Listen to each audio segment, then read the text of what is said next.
Opioid, which some of you may know about, called pentazocine or Talwin. In fact, within a few hundred miles of this room was the epicenter of Talwin abuse in the 1970s, the teas and blues epidemic, which some of you may remember, when heroin was not to be found, when under a number of administrations, American administrations, they actually got the Afghanis to stop growing opium, and there was really almost no heroin in the United States worth mentioning, and Talwin came up, and I believe the ads. In those days they had ads that said, non-narcotic, non-addicting Talwin. That's for me. Didn't quite work that way. And that's the case, unfortunately, with a lot of people who get involved in drugs thinking that it's not them. So that's one small piece of what brings me here. I also did a career teacher fellowship in substance abuse, and I've worked in the field for going on 30 years. I started out with also within a few feet of this building. I heard Dr. Ed Sinay, who many of you may know, give a great talk on the new methadone treatment that he had brought from New York to Chicago, while I had to be dragged away shaking my fist at him, saying, "You're addicting people to this terrible drug, and you're just a pusher." And so I've been on a number of sides of this debate, and I actually had the opportunity to apologize to him many, many years later, where I gave him my heartfelt apology, and he looked at me and said, "I have no idea what you're talking about." Because I was one of many people who, in the late 70s, attacked methadone treatment, and that's part of what I'm going to be talking about today. Is that while some have said that the stigma has lessened, I think that's very much a function of who you happen to hang out with. I think that the stigma is alive and well, and in some ways, thanks to the efforts of Senator Rockefeller, who is blaming pain treatment-related deaths on methadone programs. And HarmD, if you haven't gone to their website, you should, because they make some valid points. But we have critics out there, and in some ways they're winning the argument. And one of the purposes of risk management is not only to improve our field, improve the care we give to our patients and be better at what we do, but to ultimately have greater societal acceptance that will allow us to continue doing what we do. So I've worked, my own treatment was in a therapeutic community, in an old style, haircuts and blasts, and for those who know, learning experiences and various things that you had in TCs. I did my training in a 12-step oriented kind of treatment program, very much into the program, and then came to find through my patients that my attitudes towards methadone were misguided, and they were wrong, and that I needed to look at the data and to educate myself as to what actually worked rather than what I dogmatically believed worked. So that's where I'm coming from in terms of talking with you, and so I'm flattered by the invitation, and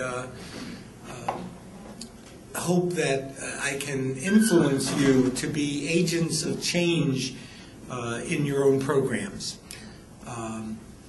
And one thing of interest to me is that despite the very obvious fact that methadone is a medication, and that medical and nursing involvement must be a central feature in using it to help people, who I will refer to as patients because I'm a doctor, but patients, clients, or however we want to refer to them.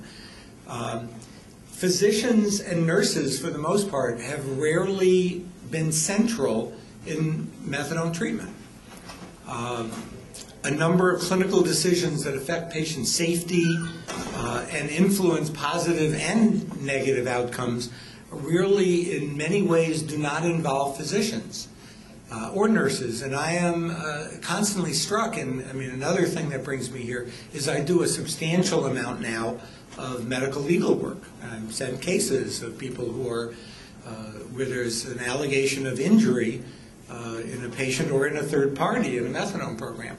And over the years, I've had over 30 of those cases. And I've actually worked on both sides of the issues. There are cases where I have felt that, in fact, the treatment program was negligent, and the majority of cases I felt that they were not. But I have seen the kinds of things that get our programs into trouble. And one of the things that amazed me is that you'll read depositions by the head nurse or the dosing nurse or the physician, and they make it very, very clear that they're just hired hands, that they're not involved in the central administration of that program, that if they have a risk management program, they're not part of it, that if they have adverse outcome committees where they're looking at essentially morbidity and mortality committees, looking at near misses or looking at sentinel events, they're not part of that. They had no role in its organization. They were often not even privy to the results. And these are the kinds of things that I hope we can be, all of us in this room, agents of change in the future. To give a little history for those who are not all that familiar with the history of methadone treatment, the beginnings of our field are hardly shrouded in the mists of time. We're going back 40 years for the first methadone programs. The first publications on methadone in the United States were in 1964. And until 1974, all methadone programs had to be part of an investigational new drug registration.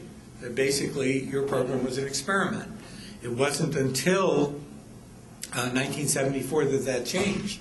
We have 100 years of the Harrison Anti-Narcotic Act, which we were working against. From 1914 to 1974, it was not legal for a physician, a nurse, or a program to treat a patient for opiate addiction. You could treat them for pain. You could call it something else and treat it, and we did a lot of that.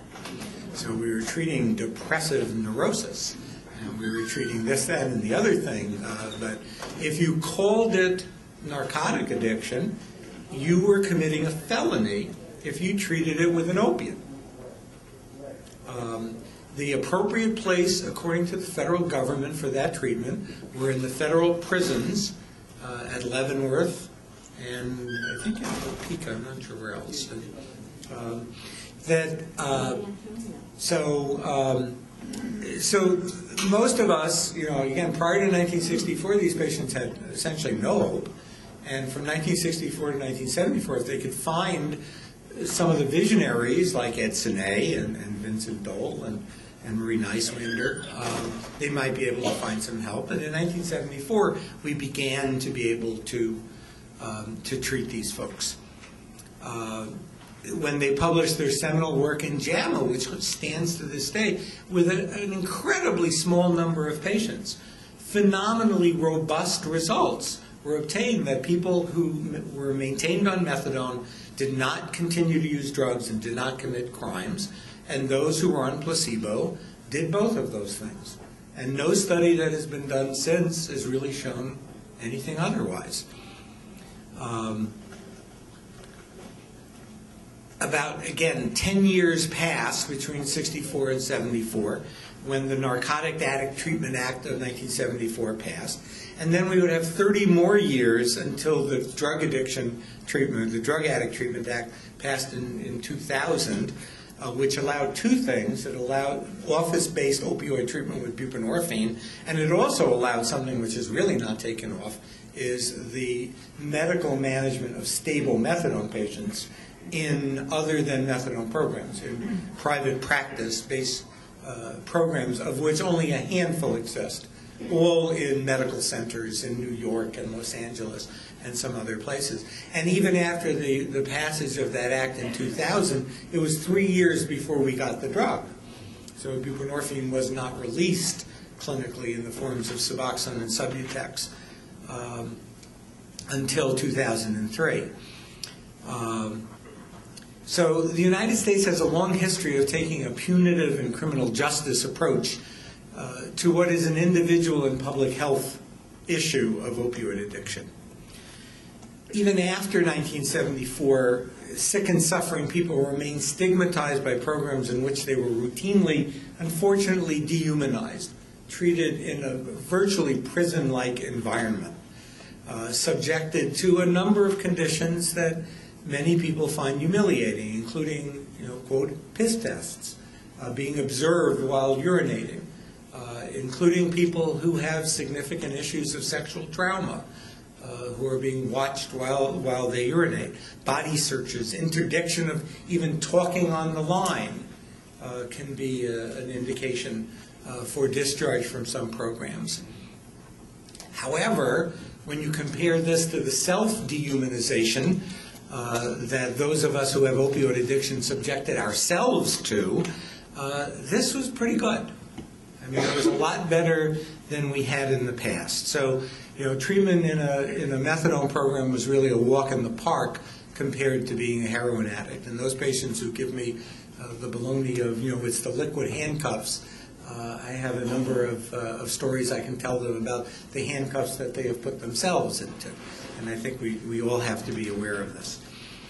And people began to recover, some successfully able to taper off methadone, the majority not being able to do that, but maintaining a great deal of success on the drug for extended periods of time. And again, after extended periods of time, other people were able to successfully taper off. But many achieved a great deal of function, returned to their families, and really gave back to society rather than taking from it. So it was an enormous improvement. And as our insurance colleagues both mentioned, this is a drug that saves lives. It saves families. It improves society. It decreases crime. It decreases illness. It decreases all of the bad things that are associated with opioid addiction. And for reasons that I have never understood, opioid addiction is a different animal than other kinds of addictions. And we've all had this experience of trying to explain to, in some cases, family members why we work in this field. Well, why don't you get them off? People get off alcohol. You don't have alcohol maintenance programs. So why can't you get them off opioids? And the short answer is we don't really know. But the long answer is we realize that there's either something very different about the kind of person who chooses an opioid or drifts to an opioid as their drug of choice, and there's something very different about what opioids do to the central nervous system and elsewhere. And that this is not a drug like many others where people, after a relatively brief detoxification stint and rehabilitative therapy, can then spend the rest of their lives staying away from. From its beginnings, back in the Dole Niswander days, methadone treatment was a stepchild of a stepchild of a stepchild. We fell into psychiatry, and I'm an internist, so I resist being. One of my colleagues in New York, when we had an argument about getting EKGs on all patients, gave me the worst possible insult an internist can give to another internist. He says, "Are you a psychiatrist?" I was devastated. Psychiatry is the stepchild of medicine. I have patients. Are you a doctor? Are you a psychiatrist or a real doctor? You hear this all the time, and I don't subscribe to it, but the reality is that's what's out there. You go into an internal medicine locker room and you will hear, you'll hear comments about surgeons and you'll hear comments about psychiatrists. Addiction treatment's the stepchild of psychiatry. And opiate treatment is the stepchild of addiction treatment, and we can take it one more step in that opioid maintenance therapy is the stepchild of opioid treatment. So we are 5 steps removed from being respectable. So I can't tell you how many of my colleagues view me as, you're just a legalized pusher. You're just, I mean, you're in it for the money. And I say, well, I know you work for free, doctor, but... So, and in most cases, we've become so used to this. This has become so much a part of our lives that we consider ourselves lucky to be stepchildren. And, that we're allowed in the building to begin with. So I'm going to use the term orthodox addiction medicine a number of times. And I mean by this groups and the members of things like the American Psychiatric Association, the American Society of Addiction Medicine, the American Academy of Addiction Psychiatry, and their local, state, regional counterparts. Way back when, including the American Society of Addiction Medicine, opioid treatment, particularly maintenance treatment, was not considered appropriate treatment for anybody. And a survey that was done in ASAM in 1984 indicated that 70% of physicians who are members of ASAM would not, under any circumstances, recommend maintenance therapy for their opioid-dependent patients. So what resulted from this? Well, because the orthodoxy believed that only abstinence-based 12-step programs had any legitimacy, methadone programs were frequently unable to find trained or even interested physicians with experience in treating opioid addicts. So having people who had training and experience in the field was missing from the very inception of opioid treatment, with notable exceptions. I mean, with people like Vincent Dole and Ed Siné and Mary Jane Creek and Ed Siné and others who were trained by a lot of those people. So there was certainly a cadre of well-trained people. But as the field grew, they became fewer and further between. Further, methadone treatment from its inception was funded at levels far below than those levels which 28-day programs or even the outpatient programs of the day were funded at. The vast majority of patients had little or no means to pay. Insurance companies did not then, and for the most part still do not, pay for this treatment, at least not in a parity way with what they pay for other conditions. And public funding was such that few, if any, frills were permitted, and a system grew where long waiting lists were the rule. I mean, I talked to my colleagues who do infectious disease treatment and said, if you had patients who had to wait 6 months, a year, to get HIV treated, wouldn't you be out with pitchforks and torches in the street decrying this? Yet we live with it every day in many, many communities where the wait lists for methadone are virtually infinite. We actually did a study once on the half-life of a methadone waiting list. It was 11 days. So in other words, if you looked at if 100 people went on a waiting list, 11 days later you can only find 50 of them, and 11 days after that, 25 of them, and 11 days after that, 12 of them. The difficulty is we all stay full because the few who remain on our wait list fill our programs, because our program's funding and our ability to overcome community and political hostility to citing our programs has been such a serious issue. So while many not-for-profit institutions took root and prospered, particularly in the places where there was a lot of heroin addiction, basically the Northeast, but cities elsewhere as well. So New York and New Haven and Philadelphia developed publicly funded clinics that were associated with major medical centers, such as Mount Sinai Hospital and the Beth Israel Hospital. The same occurred in Chicago. The same occurred in San Francisco and a number of other places. But because the orthodoxy, because the not-for-profit community held this form of treatment in such disrepute, the for-profit programs took hold and have developed a very, very large number of programs that treat a significant number, in fact a majority, of slots in the United States. Now, I am in no way, shape, or form opposed to that, nor do I think those programs, because they are for-profit, are inherently problematic. However, some are. And I'll come to that in a little bit. And even those of us with not-for-profit programs still see what our clients like to call fee taxes, the inability to pay for treatment. And we're in the middle of a healthcare debate that says that healthcare is a right and that nobody should be not have the access to healthcare because of income or lack of income and lack of resources.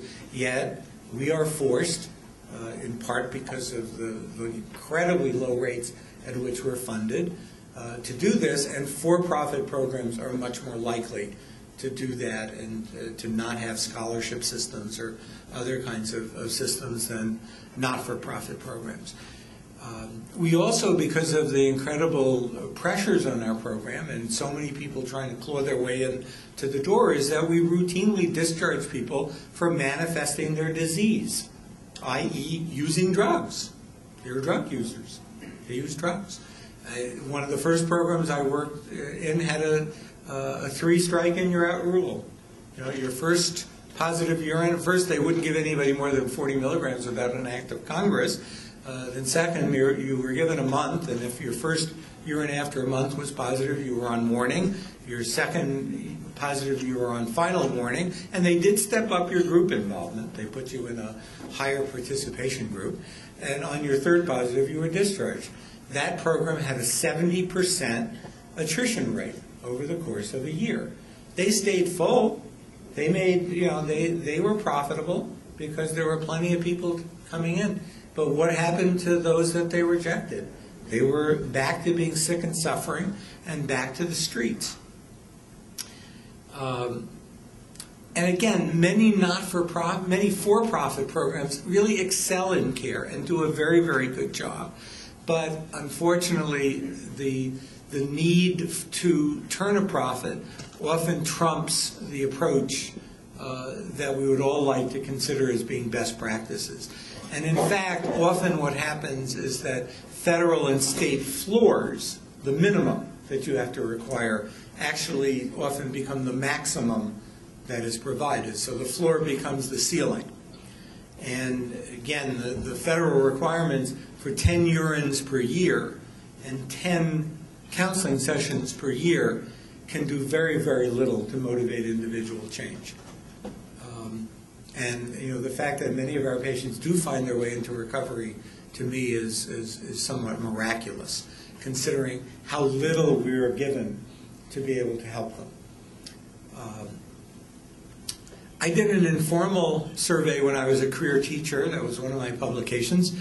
And looking in Wisconsin, 90 miles to the north, I found that of the orthodox programs that were in the area, there were 9 of those programs. 7 of the 9 medical directors were members of the American Society of Addiction Medicine. 5 of them had more than 10 years of experience in treatment. If I had waited 5 years, and I looked into this later, all 9 of them were certified in addiction medicine after the initial certifying exams in 1986. Well, I looked at the methadone programs around. In the methadone programs, there was only one physician out of 7 methadone programs who had any experience. They can and do, but RNs really come with a lot more equipment and a lot more ability. And if you look in the orthodox programs, 80% of the nurses working in those programs were RNs, whereas in methadone treatment programs, 80% were LPNs. So again, we're stepchildren, and we're funded at a level that doesn't allow us to do any differently.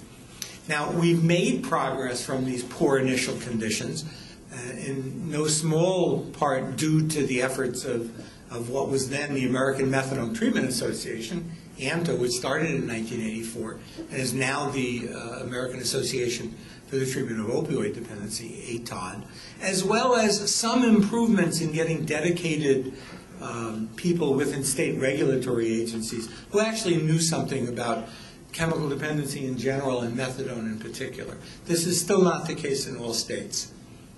And in many states, the state methadone regulator knows less about it than the average medical student.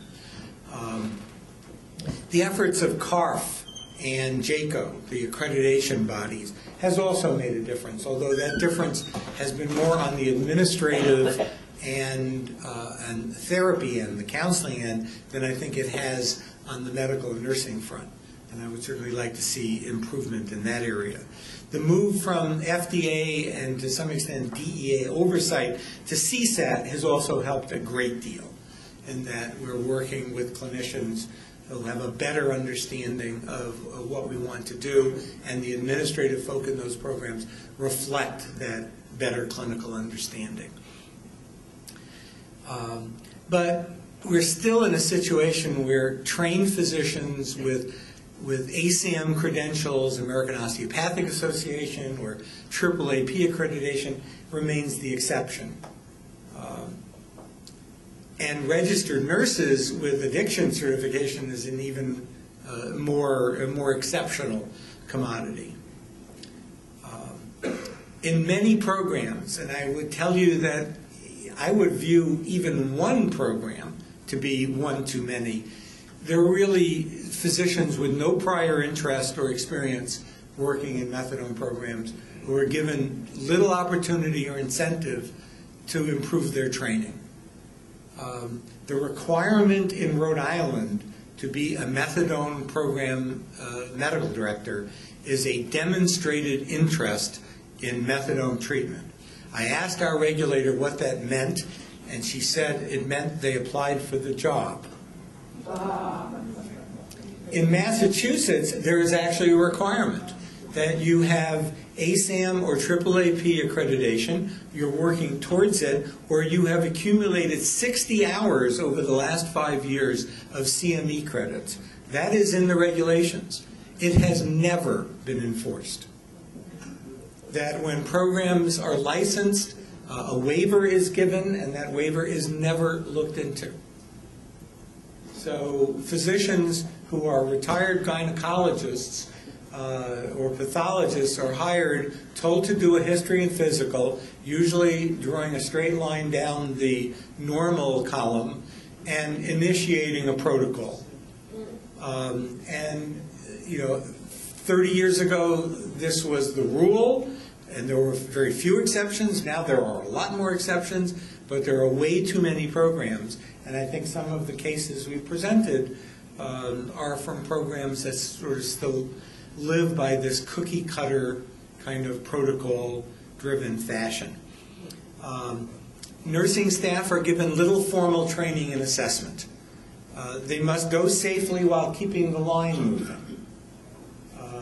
This is a very difficult thing to do.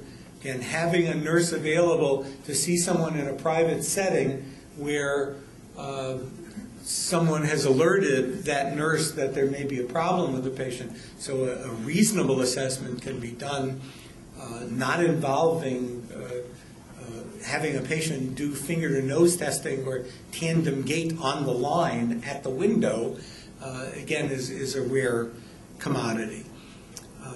The decision to admit patients is often done by the intake staff where the intake worker is the last hired person. The intake person should be the first hired person. It should be the person with the most experience in the program. And again, very often the move is if they're here, then they belong. One of my fantasies, my nightmare fantasies, was the guy delivering the Domino's pizza would get admitted to the program, because after all, they were there. So again, we have a lot of room to go in this situation. Now, I think 5 years ago, David Zerlich was talking to me, have things changed? 5 years, in 2003, 2004, seems to have been the awakening in this program, in methadone treatment as well as in pain management. But if you go back 5 years ago and beyond, again, it was the rule rather than the exception that every patient was started on a specific dose. It could have been 20, it could have been 30, it could have been 40. But every patient started on that dose.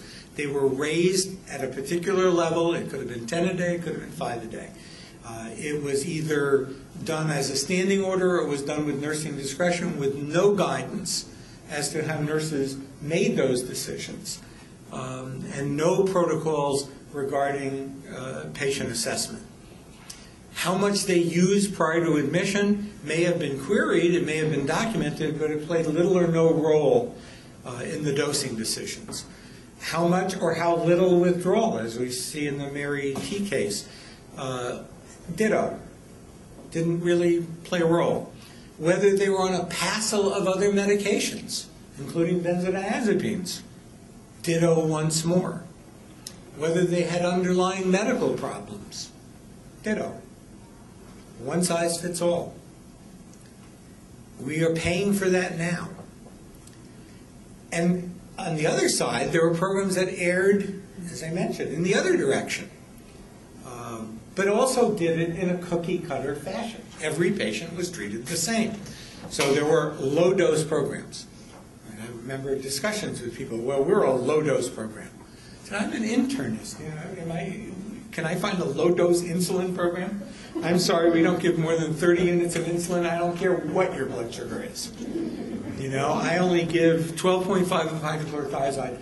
If your blood pressure is 220 over 140, you're doing something wrong. So programs where people were started on 20 milligrams and never changed without an act of Congress, where it took weeks and weeks to get changes in doses. And that patients were routinely discharged because they did not succeed in a program that was really designed for their failure. And these programs, again, stayed full despite all of these because the demand for our services is so great. So we can treat lots of people, we can look full, we can be happy about what we're doing, but we're leaving sick and suffering people out there, or we're sending sick and suffering people back to the street. There were programs then, and this has come up, and there continue to be programs that would not admit anybody on benzodiazepines. Or if you became positive for a benzodiazepine, you would be discharged. So their program stayed pristine, and they didn't have these risk issues, but where were these folks? They were back on the street. Again, there is not in most places a surplus of methadone programs. Most have wait lists. If you get onto the top of the list and you get it seen in a program and you have a positive benzo screen and you were discharged from that program, you are back into the mass of suffering humanity.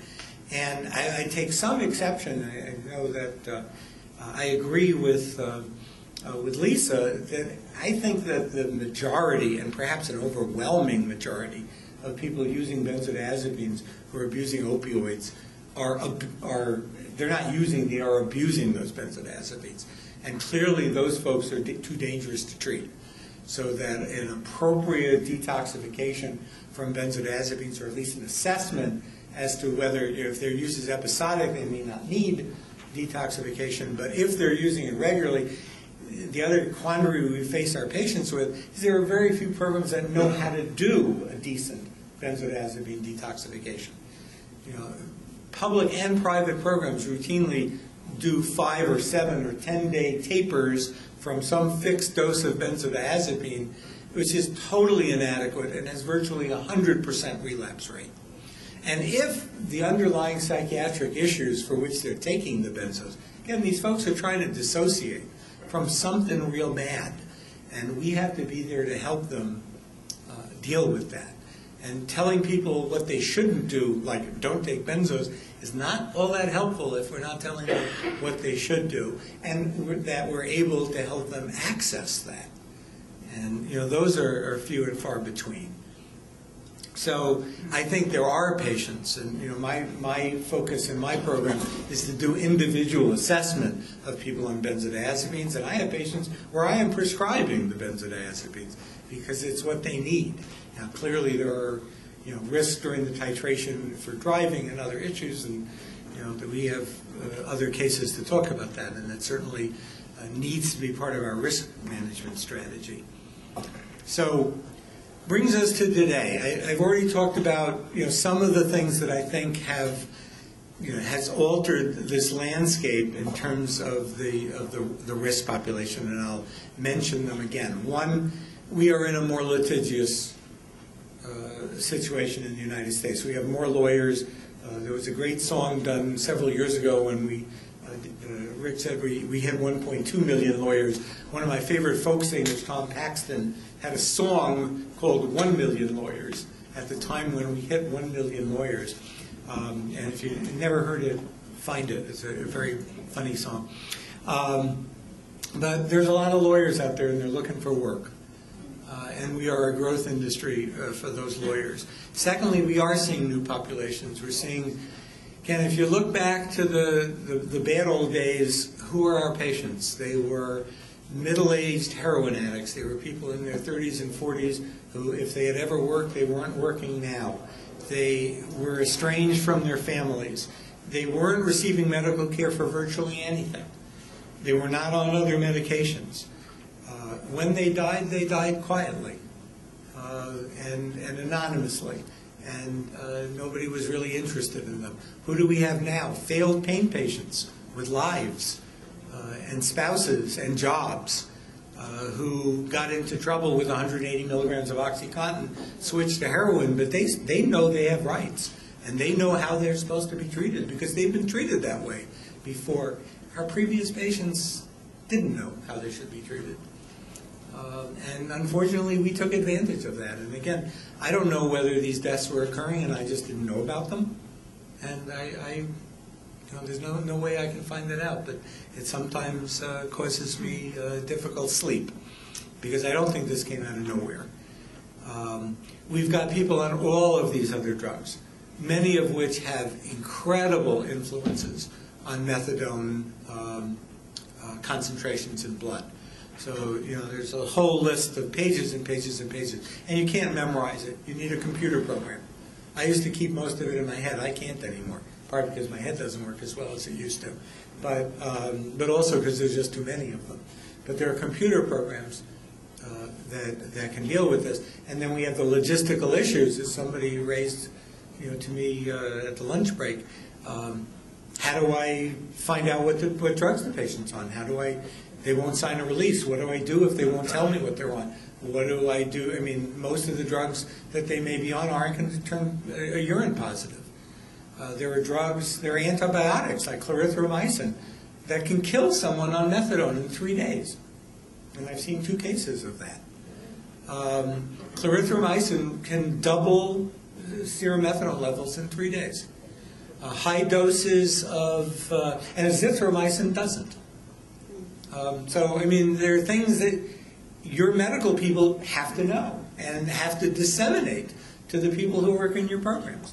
If you don't have a drug interaction checker on your computer, get one. If your doctors and nurses and nurse practitioners, and I say doctors, I mean nurse practitioners, PAs, PharmDs, whoever's doing that work in your program, they need to do this. We are looking at the VA. We're telling all of our patients who are not getting all of their medical care within the VA that we are requiring them to tell their pharmacy that they are on methadone. And if they do not do that, they are signing a waiver saying they are taking their lives into their own hands. Because we can deal with the drugs that we're giving them, and we have a a computerized pharmacy system that tells us of drug interactions, although interestingly it doesn't tell most of the methadone interactions, which I'm trying to fix. But we can't do that when somebody's receiving their drugs in the community. So there are just numerous areas where we have to do better. I'm not going to spend a lot of time on the QTC issue, the corrected Qt Prolongation. This is a little number on the EKG that I never used to think much about, but I do now, because if it goes over 500, you better start thinking about it. When it gets close to 500, you better start thinking about doing something. And when it goes over 500, you better do something. And this has led to recommendations that every patient coming into a methadone program have an EKG on admission, and then another one a month later, and another one in 6 months. If for the 70% of the patients who are at Discovery House who are self-pay, how are they going to do that? That will cost them out of methadone treatment. An EKG, and if you have insurance, the insurance company pays about $70 for an EKG and $30 for the reading. But if you have no insurance, those numbers are about $300 for the EKG and about $100 for the reading. How's a patient who's barely managing $80 a week going to manage another $1,200, $1,500 in EKGs, particularly when we don't have an inkling that that will do a single patient any good? There's absolutely no data, but we're moving into an area where people are making these kinds of recommendations, and they appear in prestigious journals like the Annals of Internal Medicine. So, again, if you don't have medical and nursing and administrative and counseling folks who are aware of these controversies, you need to. And if they're aware of it, they need to be doing something about it. So what do we all do? So I'm going to divide my advice by discipline. So I'm going to give over the next 10 minutes what I think we need to do as individual disciplines. So I'm going to first aim at counselors, therapists, mental health clinicians. Who in here fit into that? The folks who are doing the therapy? And hardly any. Okay, well, two here we have more. Because you guys are the backbones of what we do. I always tell, when I train residents, I say our job is to keep people healthy enough for the therapists. That's all I do.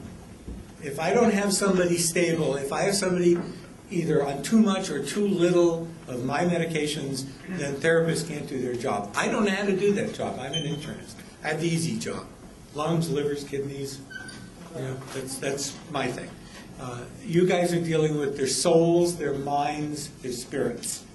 And you need to have the resources that need to be there for you to do that.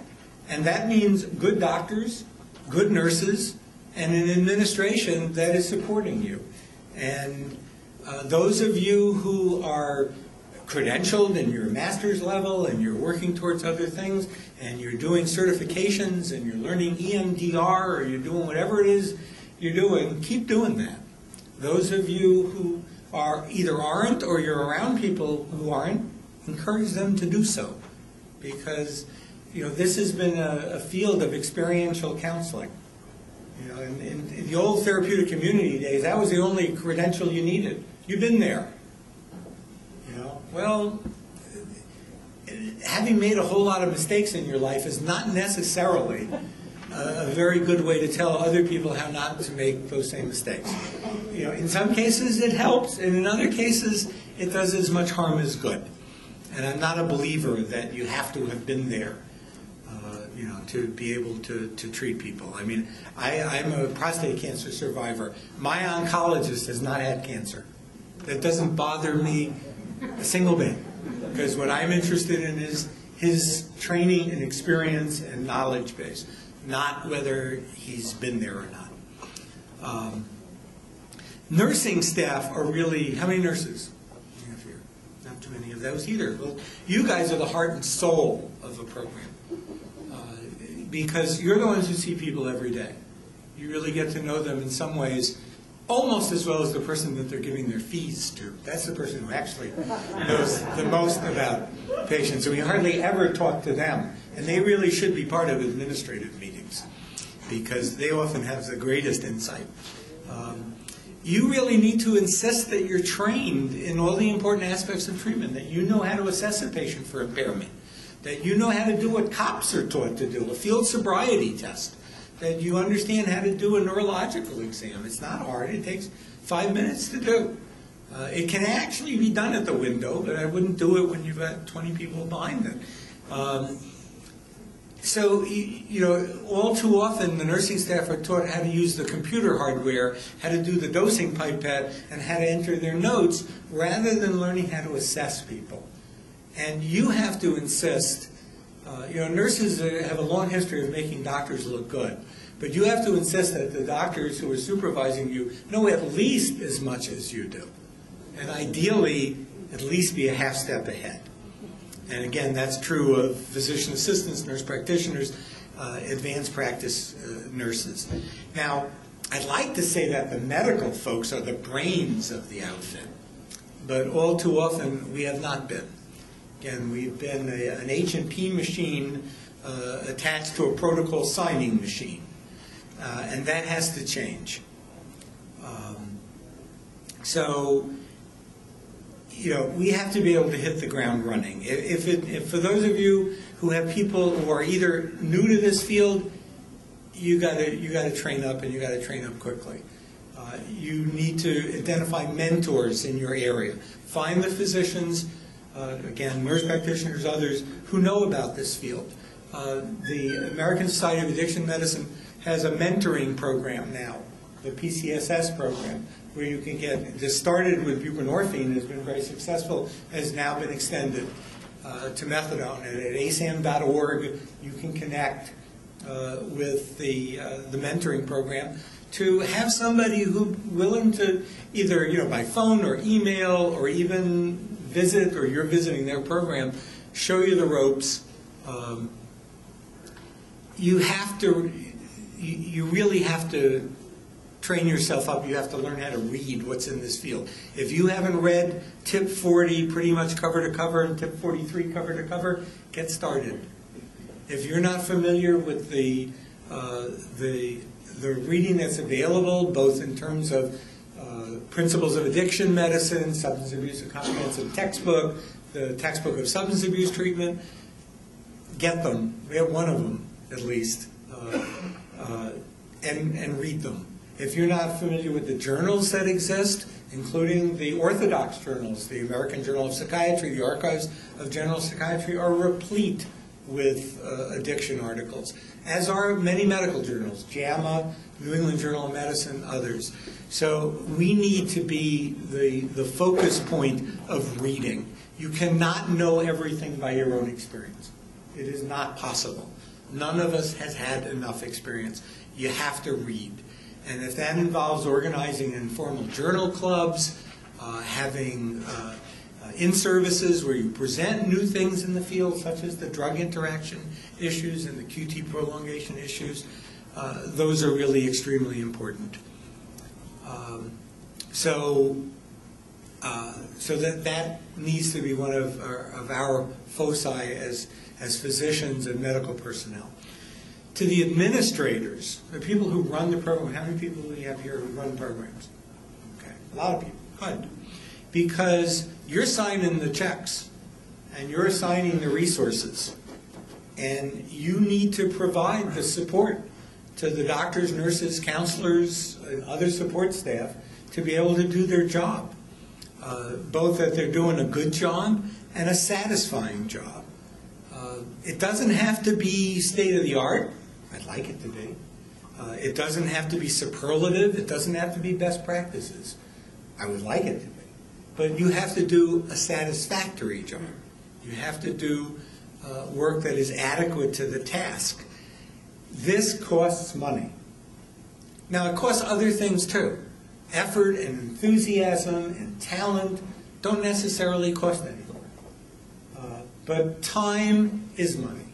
And if we're going to do the things that we traditionally have not done in methadone programs, family involvement, family groups, establishing client advisory groups, community advisory groups, a whole variety of things, that takes time and effort. The important key people need to be there, and they need to be paid to be there, or they won't be there.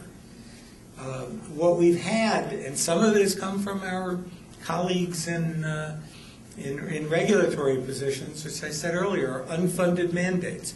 Do this, and do this, and do this, but we're not paying you any more money. It's not possible.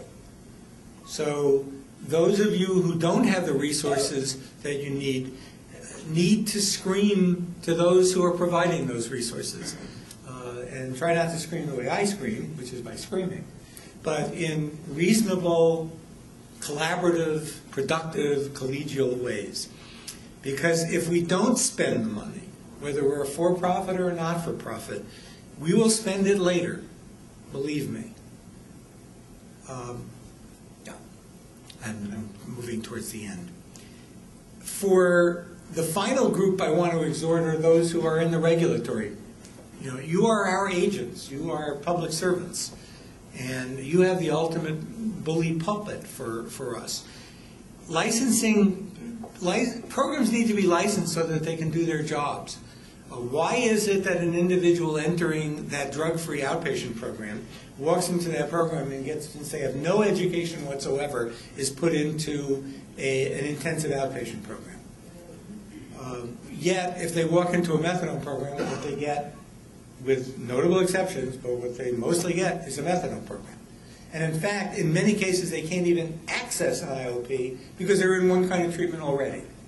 So we have rules and regulations and standards that don't allow us to give our patients the kind of treatment that they need.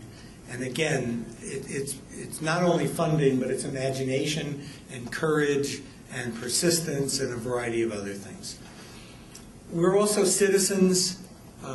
We need to work as citizens to let our elected and appointed representatives know that we deserve these services. We are not second-class citizens. We are not poor cousins, and we are not stepchildren.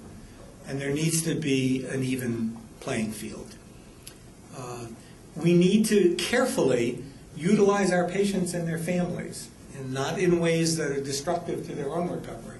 But for those who are active in their own recovery, they need to realize what they have at stake, and their families. And there are groups like the National Alliance for the Mentally Ill and advocacy groups for methadone and buprenorphine patients are becoming the norm, and I would urge you to encourage that. So, I think biologically we're in an amazing time. We know more about the molecular biology of addiction, about the psychology and sociology of addiction than we ever have. The social issues need to come up to the same speed. We need to be as exciting in the clinic, on the street, in the trenches, as we are in the laboratories and in those few clinical settings that really are research. We don't want to go back to the bad old days. We cannot let that happen. I think if we all work on this and we influence those around us in other programs, the ones that are not here today, the ones that are in your area where you can help organize those folks, we can make this work. So I thank you very much. I thank the organizers for inviting me. I thank you for your attention, and hope that you get a lot out of this conference. Thank you.